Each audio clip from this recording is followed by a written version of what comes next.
నిజామాబాద్ జిల్లా వర్ని మండల పరిధిలోని సోమవారం చందూరు మైనార్టీ గురుకుల పాఠశాలలో 10వ తరగతి విద్యార్థి షేక్ మూసా 16 సంవత్సరాలు ఆత్మహత్య ఘటన కలకలం రేపింది.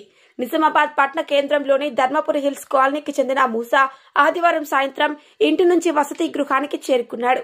చదువులో ప్రతిభావంతుడిగా పేరొందిన మూసా 7వ తరగతి నుంచే మైనార్టీ గురుకులాల్లో విద్యను అభ్యసిస్తున్నాడు.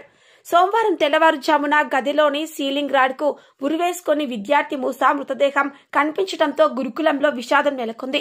తోటి విద్యార్థులతో సాధారణంగా వ్యవహరించిన మూసా ఇలాంటి తీవ్రమైన నిర్ణయం ఎందుకు తీసుకున్నాడన్న దానిపై అనుమానాలు వ్యక్తమవుతున్నాయి. ఈ ఘటనపై విద్యార్థి సంఘాలు, కుటుంబ సభ్యులు వసతి గృహం ఎదుట ఆందోళనకు దిగారు. గురుకుల ప్రిన్సిపల్ సిబ్బంది నిర్లక్ష్యం కారణంగానే ఆత్మహత్య జరిగిందని వారు ఆరోపించారు. బాధిత రాహిత్య వైఖరిని ఖండిస్తూ వెంటనే ప్రిన్సిపాల్ను విధుల నుంచి తొలగించాలని, శాఖాపరమైన చర్యలు తీసుకోవాలని డిమాండ్ చేశారు. మృతదేహ విద్యార్థి కుటుంబాన్ని ప్రభుత్వం ఆర్థికంగా ఆదుకోవాలని కూడా కోరారు. అదేవిధంగా మూసా తండ్రి అబ్దుల్ హమీద్ వర్ని పోలీస్ స్టేషన్లో ఫిర్యాదు చేస్తూ తన కుమారుడు ధైర్యవంతుడని, ఆత్మహత్య చేసుకునే పరిస్థితులు లేవని వెల్లడించారు. ఆదివారం ఇంటి నుంచి వెళ్లిన కొడుకు తెల్లారేసరికి మృతి చెందడంపై తీవ్ర ఆవేదన వ్యక్తం చేస్తూ పూర్తి స్థాయి విచారణకు కోరారు. ఘటనానంతరం కుటుంబ సభ్యుల విలాపాలు కుమ్మక్కాయ్. చదువు కోసం గురుకులంలో చేరిన విద్యార్థి మృతి చెందడంతో బంధువులు తీవ్ర ఆవేదన వ్యక్తం చేస్తున్నారు. వసతి గృహం వద్ద పరిస్థితులు ఉద్రిక్తంగా మారే అవకాశం ఉండటంతో పోలీసులు భారీ బందోబస్తు ఏర్పాటు చేశారు.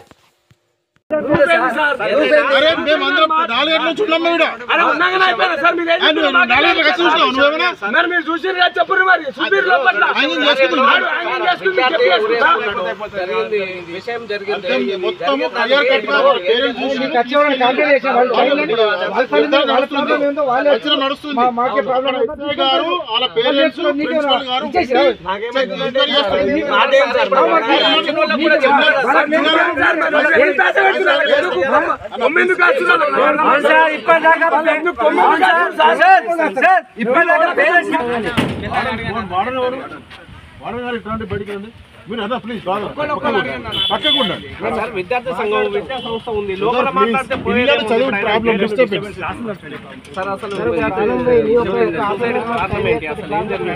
మీరు చిన్నపిల్లల గురించి అర్థం చేసుకుంటారని రిక్వెస్ట్ చేస్తున్నారు, లేకపోతే మాకు ఇక్కడ ఉండాలని అవసరం లేదు.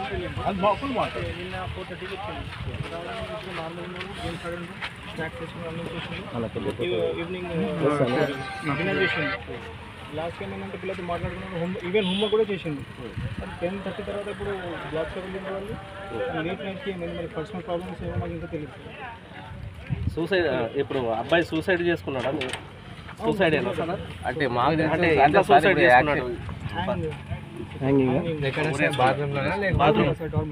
డార్మెట్లో. అప్పుడు టైం ఎంత అవుతుంది సార్? అది అరౌండ్ 3:30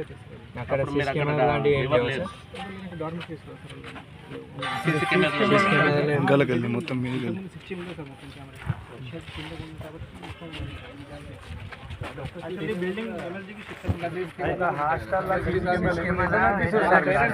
వాళ్ళ పేరెంట్స్ పని చేయకపోవడం అనేది చెప్పడానికి పొందడం లేదు కదా సార్. ఇప్పుడు 60 దాంట్లో ఉన్న సీసీ కెమెరాలో ఒక సీసీ కెమెరా పని చేయాలి కదా, 60కి 60 ఇట్లా పని చేయాలి. స్కూల్ వేరే జాగా ఉంటుంది సార్, అదే సార్. అక్కడికి తర్వాత అక్కడ స్టార్టింగ్ మనకు హాస్టల్ పిల్లలు రాకడం ముందే స్టార్టింగ్ ఉంటుంది. ఇక్కడ ఎండింగ్ ఏంటంటే అప్పటిదాకా ఎండింగ్ వరకు తీయదు. సీసీ కెమెరాస్ నడుస్తూనే ఉండాలా. సీసీ కెమెరా లేకుండా ఎట్లా నడుస్తుంది? ఆటోమేటిక్గా స్టూడెంట్కి ఊరించుకోవడానికి దేంతో వేసుకున్నాడు? టవల్ చింపేసుకొని పైన ఫ్యాన్కి అది చింపేసిందా సార్? చింపేసి ఫ్యాన్ వేసారు. అంటే అది బరువుకు ఊసిపోయా సార్? మరి అంతా దాంట్లో రూమ్లో క్లాస్ రూమ్లో వాళ్ళు ఉంటారు, స్టూడెంట్స్ ఉంటారు కదా. అదేం లేదు, మాకు క్లాస్ రూమ్ అతను నైట్ ఉండేది అక్కడ నుంచి ఎక్కడ టవాల్ తీసుకొని ఒక తాడు లాగా క్రియేట్ చేసుకొని అది కట్టుకొని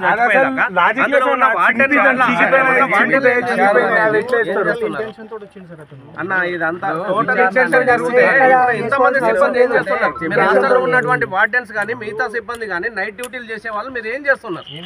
మీరు అంతా పడుకోవడానికే ఉన్నారా, లేకపోతే పిల్లల్ని కాపలు కాయడానికి ఉన్నారా? మీరంతా ఇప్పుడు మీరంతా నైట్ డ్యూటీ చేసేటోళ్ళు, నైట్ డ్యూటీలో చేసేటోళ్ళు, మీరు మెలకు ఉండడం కోసం కదా మీకు నైట్ డ్యూటీ చేసేది.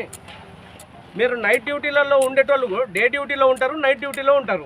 నైట్ డ్యూటీ వాళ్ళు మీరంతా మెలుకొని పిల్లలు ఏం చేస్తున్నారు అనేది చూడడానికా, లేకపోతే మీరు కూడా వాళ్ళతో పాటు పడుకోవడానికి నైట్ డ్యూటీలు చేస్తున్నారా?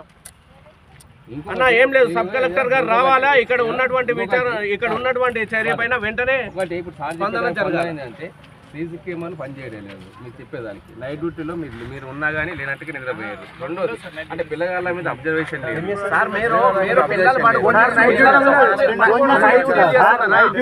మీరు పిల్లలతో పాటు